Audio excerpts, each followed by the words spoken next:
Chicos, hola nuevamente. Desde el área de química vamos a abordar el día de hoy los ejercicios referentes al tema de química orgánica. Entonces, sin más preámbulo, empecemos con ello. Bueno chicos, entonces el día de hoy lo que vamos a ver es el tema de química orgánica. Este tema realmente no se toca mucho en los exámenes del ICFES. Sin embargo, es importante que tengamos claras como algunas bases y bueno, vamos a ver el tipo de preguntas que suele salir de este tema, que más que sea un tema teórico es más bien como preguntas donde se requiere bastante el tema de la comprensión lectora, ¿cierto? Entonces esta es una competencia que tienen muchachos que exigirse ustedes a mejorar, y la única forma en que se hace esto es leyendo bastante. Entonces los insto mucho a leer. Listo chicos. Bueno, entonces continuando con el tema, vamos a hacer únicamente preguntas, como ya saben. Vamos a empezar con esta pregunta, la cual nos dice: la longitud del enlace se define como la distancia entre el núcleo de dos átomos unidos por un enlace covalente en una molécula. Con los diferentes tipos de enlaces covalentes, el enlace triple es el más corto que el doble, que a su vez es más corto que el enlace simple, alterando su estabilidad, que es menor cuando la distancia entre los átomos es grande. Teniendo en cuenta la electronegatividad de los átomos y si la molécula tiene un momento dipolar, de los siguientes compuestos, el que presenta el enlace covalente con mayor estabilidad es A, B, C o D, ¿cierto? Entonces en las opciones de respuesta tenemos varios compuestos, pero para poder resolver esta pregunta, chicos, simplemente hay que leer con mucho detalle y entender qué es lo que nos está diciendo la información del contexto. Por acá voy a subrayar la parte más importante, y es donde nos dice que cuál es la relación entre la longitud del enlace, el tipo de enlace y su estabilidad. Entonces lo que nos están diciendo es que entre el enlace sea más corto, va a ser más estable, mientras que si el enlace es a mayor distancia, más largo, como en el caso de los enlaces simples, pues la estabilidad es menor, ¿cierto? Entonces, de las moléculas que vemos en las opciones de respuesta, pues entonces lo único que tendremos que buscar es la molécula que tenga enlaces triples. Y la única que cumple con esto, como podemos observar, es la molécula de la opción A, donde se tiene una molécula de 5 carbonos, un pentano, que tiene en su interior, en su estructura, un enlace triple. Por lo tanto, al tener enlace triple, pues eso le va a dar mayor estabilidad a la molécula. Bien, está bien, continuamos entonces chicos, vamos con esta pregunta. Nos muestran dos estructuras, estructura 1 y estructura 2. Luego nos dicen que Mari y Daniel sostienen una conversación sobre la relación existente entre las estructuras. Mari, por un lado, dice: las estructuras 1 y 2 son isómeros de posición porque en el 1 el grupo CO y el grupo alcohol se ubican en el mismo carbono, mientras que en el 2 se ubican en carbonos distintos. Daniel refuta y dice: no, Mari, 1 y 2 son isómeros de función porque en 1 hay un ácido y en 2 hay un aldehído y un alcohol. Entonces nos preguntan sobre el razonamiento de los jóvenes, si podríamos estar de acuerdo con Mari, si podríamos estar de acuerdo con Daniel, o si pensamos que ninguno de ellos tiene la razón, ¿cierto? Bueno, para este caso entonces tenemos que tener claro qué es un isómero, chicos. Un isómero va a ser dos moléculas que tengan la misma función química, que tengan la misma fórmula molecular, es decir, la misma cantidad de átomos en cada molécula. Sin embargo, la estructura de cada molécula va a ser completamente diferente, es decir, la organización de los átomos es tan diferente entre las dos sustancias que van a formar sustancias completamente distintas con otras propiedades también diferentes, ¿verdad? Entonces esa es la característica de los isómeros. Dos moléculas, misma fórmula molecular, diferente organización de sus átomos. Bien, este tipo de isomería pues tiene diferentes variaciones, ¿cierto? Acá Mari nos habla de un isómero de posición y Daniel nos habla de un isómero de función. Vamos a ver por acá a lo que se refiere a un isómero de posición. En este tipo de isomería, lo que se mantiene constante es el grupo funcional. Lo único que cambia es la posición en la que este grupo funcional se encuentra en la molécula. Por lo menos en este caso, vemos que en esta molécula hay un 2-pentanol y en esta hay un 3-pentanol. Lo único que sucedió fue que el grupo H, que es el alcohol, pues se movió de carbonos de esta molécula a esta. En esta ya se encuentra en otro carbono, sin embargo, las dos moléculas tienen la misma fórmula molecular, que es C5H12O. Entonces, eso es un isómero de posición, donde únicamente el grupo funcional se mueve entre los carbonos de la molécula. Por el contrario, un isómero de fórmula o de función, un isómero de función, varía en que el cambio o la reorganización de los átomos hace que los grupos funcionales cambien. En la explicación de arriba, en el ejemplo de arriba, las dos moléculas eran alcoholes, ¿cierto? Sin embargo, en esta parte de los isómeros de función vemos que tenemos un dietil-éter y al modificar la posición de los átomos podemos conseguir un 2-butanol.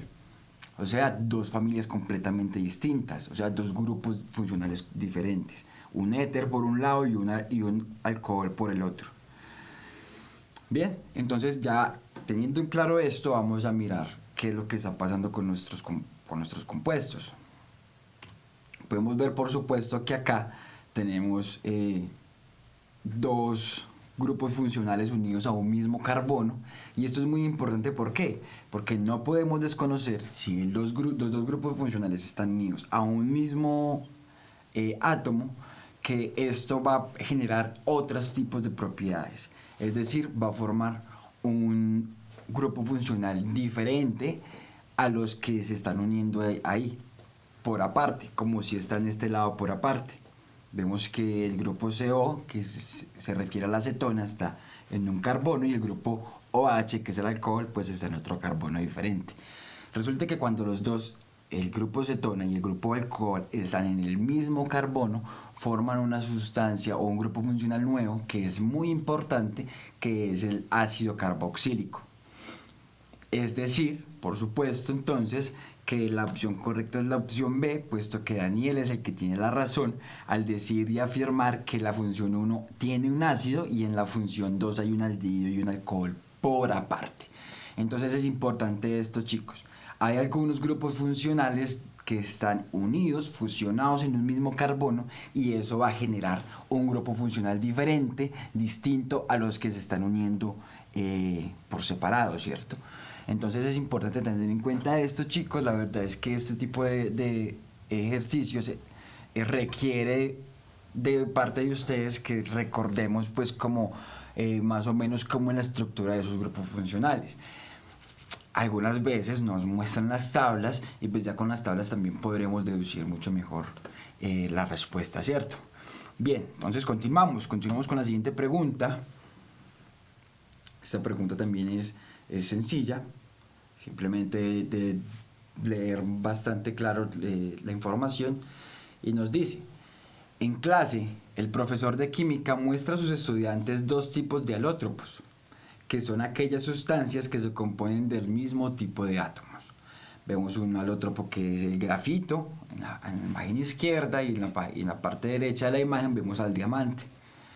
Un estudiante, luego de observar los dos tipos de sustancias, afirma que la diferencia que tienen dos sustancias alótropas es la organización de los átomos que las componen.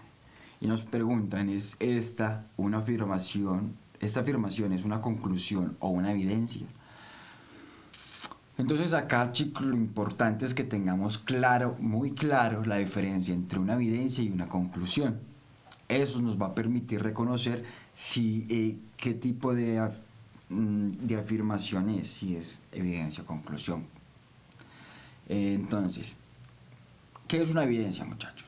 Una evidencia va a ser estrictamente información que nosotros podamos extraer a partir del experimento que nosotros estemos haciendo, directamente del experimento. Cómo se relacionan los datos, cómo funciona pues la experimentación, qué es lo que ocurrió después tras experimentar.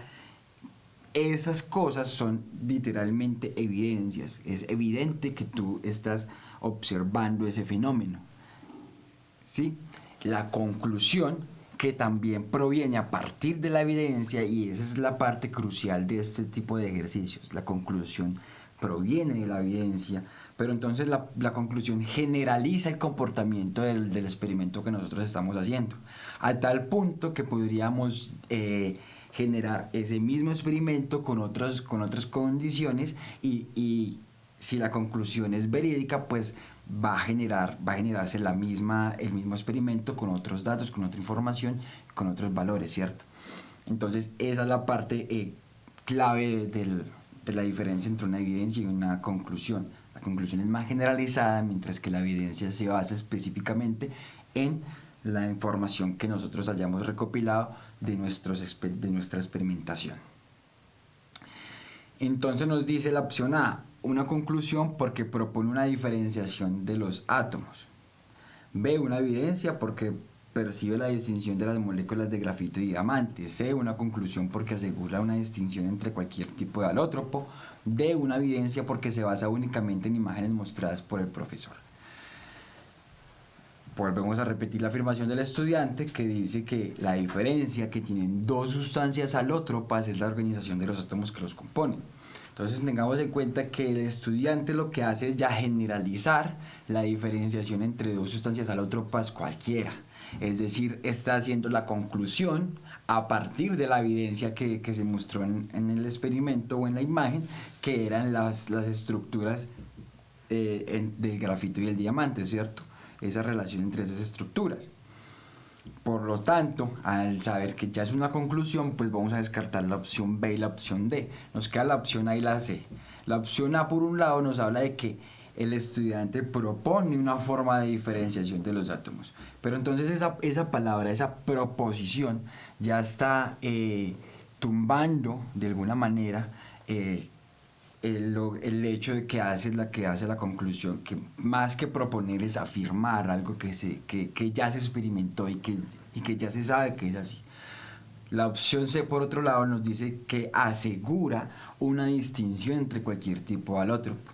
Por lo tanto, esta será la respuesta correcta, puesto que está afirmando y generalizando la diferencia entre dos alótropos cualquiera a partir de la información estudiada de dos alótropos específicos, el grafito y el diamante. Entonces, por eso esta es la respuesta correcta, chicos. Muy bien, continuamos.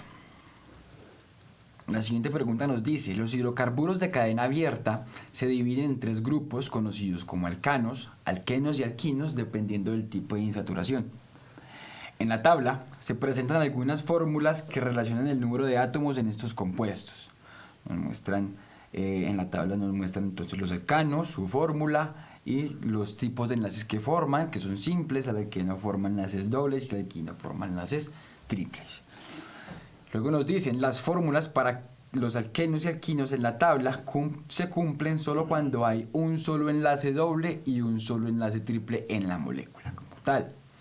Luego nos preguntan, el término insaturación en el texto, en el contexto, hace referencia a el número de átomos de carbono, B, el tipo de átomos, C, el número de enlaces en el compuesto, D, el tipo de enlace presente. Entonces, esta información se va a responder única y exclusivamente con la información que nos permita concebir, pues, tener el contexto, ¿cierto? Es decir, con la tabla y con la información anterior a la tabla. En la tabla lo único que podemos observar que la diferencia entre los alcanos, alquenos y alquinos, pues por un lado se radica en el tipo de enlace que se forma, ¿cierto? Entonces ya por ese lado esa distinción nos va a afirmar que hay una diferencia entre los alcanos, alquenos y alquinos respecto al tipo de ¿qué? De insaturación. Entonces, por eso la respuesta sería la opción D, que nos habla del tipo de enlace presente. Entonces, si es enlaces dobles o triples o simples, y esto se relaciona directamente con lo siguiente, y es la cantidad de hidrógenos que tenga la molécula. Entonces vemos que los alcanos tienen más cantidad de hidrógenos y los alquinos y los alquenos, por el contrario, empiezan a perder hidrógenos de acuerdo con los enlaces dobles que vayan formando. Es decir, las insaturaciones se refieren a la cantidad de hidrógenos que tenga la molécula. Entre menos cantidad de hidrógenos tenga la molécula, más insaturada está. Y esa insaturación se da, o esa cantidad, esa disminución en la cantidad de hidrógenos se da de acuerdo a la cantidad de enlaces dobles o triples que tenga la molécula. Por lo tanto, el tipo de enlace presente nos va a indicar si la molécula está insaturada o no lo está. Bueno, continuamos entonces. Vamos con este ejercicio. Este tipo de ejercicios también, chicos, es únicamente de tener una observación bastante detallada y crítica respecto a la información que tengamos. Entonces nos preguntan, nos dicen, un estudiante mide la temperatura de ebullición y la temperatura de fusión de dos sustancias orgánicas que presentan cierto parecido en sus estructuras. En la tabla se muestran los resultados obtenidos, entonces nos muestran el nombre de las moléculas, el propano y el propano, su estructura, su temperatura de ebullición y su temperatura de fusión. Nos preguntan, ¿cuál pregunta puede responderse basándose en los resultados obtenidos? Nuevamente nos vamos a centrar únicamente en la información que tengamos en la tabla. No hay necesidad de inventar más, o de pronto si ustedes sepan más información referente a las sustancias que se encuentran ahí, no es necesario tenerla en cuenta. Lo único que tendremos en cuenta es esta información de la tabla. Entonces la pregunta nos dice, ¿cómo influye la cantidad de átomos de carbono en las propiedades físicas de las sustancias? Está hablando acerca de la cantidad de átomos de carbono, pero vemos que en el propano hay 3 átomos de carbono, en el propanol también hay los mismos 3, por lo tanto esta no sería una respuesta, una pregunta que se pudiera esclarecer con esto, porque como tienen igual cantidad de carbonos, pues no vamos a saber si eso es lo que realmente está influyendo, ¿cierto? Luego nos dice, B, ¿puede el átomo de oxígeno conferir cambios en las propiedades físicas al hidrocarburo? Vemos que es lo único realmente que cambia entre las estructuras del propano y el propano. Esa adición de ese átomo de oxígeno es la única diferencia. Vamos a ver qué nos dicen las otras preguntas. La opción C nos dice, ¿cómo influye la cantidad de átomos de hidrógeno en la estructura del hidrocarburo? Vuelve y juega, nos están hablando de la cantidad de átomos de hidrógeno, pero vemos que en las dos moléculas es exactamente la misma. 6, 8 átomos de hidrógeno tiene cada una de esas moléculas. Por lo tanto, no es algo que nos está haciendo una distinción, entonces no podemos afirmar que eso es lo que haga que las temperaturas de fusión y ebullición cambien. La opción D dice, ¿pueden los átomos de carbono e hidrógeno formar enlaces sencillos y alterar las propiedades físicas de los hidrocarburos? Realmente no tiene como un fundamento esta pregunta. Sabemos que la química orgánica se compone principalmente de átomos de carbono e hidrógeno y no por eso vamos a pensar que esta va a ser como el factor que nos distinga estas temperaturas de estas dos sustancias. Por lo tanto, la única distinción realmente clara que podemos observar es el átomo de oxígeno que se encuentra en el propanol. Por lo tanto, podemos asumir que este átomo es el que realmente está confiriendo los cambios de las propiedades físicas de un hidrocarburo. Bien, continuamos, chicos. Vamos con la siguiente pregunta. Esta pregunta nos dice, para la siguiente estructura, nos muestran la estructura orgánica y nos preguntan la hibridación que posee el átomo ubicado en la posición A es ASP, BSP3, CSP2, D2P.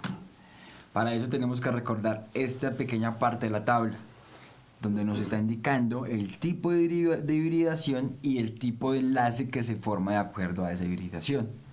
Podemos ver que los enlaces sencillos que se encuentran en los alcanos tienen un tipo de hibridación sp3. La hibridación sp2 me genera átomos de carbono con enlaces dobles y la hibridación sp pues me genera, como lo vemos, enlaces triples. De acuerdo al átomo A que nos muestran acá en la figura, pues podemos observar que por este lado a la derecha está uniéndose en un enlace triple con otro átomo. Por lo tanto, su hibridación, por supuesto, va a ser la sp. Este tipo de preguntas, chicos, se responde únicamente recordando esta partecita que es muy importante: el tipo de hibridación y el enlace que forma cada tipo. sp3 me va a formar enlaces sencillos, sp2 me va a formar enlaces dobles y una hibridación sp me forma enlaces triples. Bien, continuemos. Por acá nos dicen, del compuesto orgánico mostrado anteriormente, se puede decir que posee en su estructura química A 6 grupos funcionales, B 3 grupos funcionales, C 8 grupos funcionales, D 5 grupos funcionales. Y además de eso nos muestra en un contexto la tabla de grupos funcionales. Entonces digamos que esto nos facilita un poco llegar a la respuesta, porque pues lo único que tendremos que hacer es como hacer la relación y la observación entre los grupos funcionales que tiene la molécula y los que se encuentran en la tabla. Entonces, teniendo en cuenta eso, podemos empezar por por ejemplo, el grupo cetona, donde se encuentra en un carbono que está rodeado de otras cadenas, como es el caso de este de acá hacia la izquierda y este a la derecha. Entonces está el grupo cetona, ya va uno. Está por supuesto este cloro, que se refiere a los halógenos. Cuando veamos en una molécula orgánica cualquier elemento del grupo 7A de la tabla periódica, es decir, el flúor, el cloro, el yodo, el bromo o el estato, pues entonces estamos hablando de los halógenos. Ese es el grupo de la tabla periódica llamado halógenos, y cuando los tenemos en la molécula orgánica se van a llamar halogénuros de alquilo y se va a representar así como una RX. La X representa el halógeno y pues R representará entonces la molécula orgánica a la que está unida. Vamos con el tercer grupo funcional. Vemos por acá a la amina, ¿cierto? NH2 y R es la cadena carbonada. Por este lado, y muy importante tener en cuenta, tenemos al éster, y tener en cuenta que no es que, otra vez les repito, no es que haya dos grupos funcionales por separado, no es que haya acá una cetona y un éter, que también el éter se logra ver de esta manera, ROR, como si fuera acá un carbono, una cadena carbonada y la otra por este lado. Puesto que están unidos el éter y la acetona en el mismo carbono, que es este que les estoy señalando, pues entonces ya eso me forma otro grupo funcional que es llamado éster, como lo vemos acá. Entonces acá está el cuarto grupo funcional, y el quinto, ¿cuál sería? Pues véanlo de por acá. Los grupos de dobles enlaces y triples enlaces también me permiten identificar una molécula orgánica. Por lo tanto, tendrá entonces la opción correcta, la D, que nos muestra pues, que tiene 5 grupos funcionales esta molécula. Bien, para tener en cuenta cuál es la cadena carbonada principal en la molécula, tendremos que tener en cuenta entonces cuál es el grupo funcional más importante, puesto que ese grupo funcional sí o sí ha de estar en la cadena principal de la molécula. ¿Cuál va a ser de estos 5 el grupo funcional más importante? Esta tabla nos está mostrando los grupos funcionales en orden de mayor importancia a menor importancia. Sí, el ácido carboxílico, que ya se los nombré antes, es el más importante de todos los grupos funcionales. De ahí para abajo sigue el éster, que es uno de los que encontramos acá. Por lo tanto, la cadena que tenga el éster, esa va a ser la cadena principal de la molécula.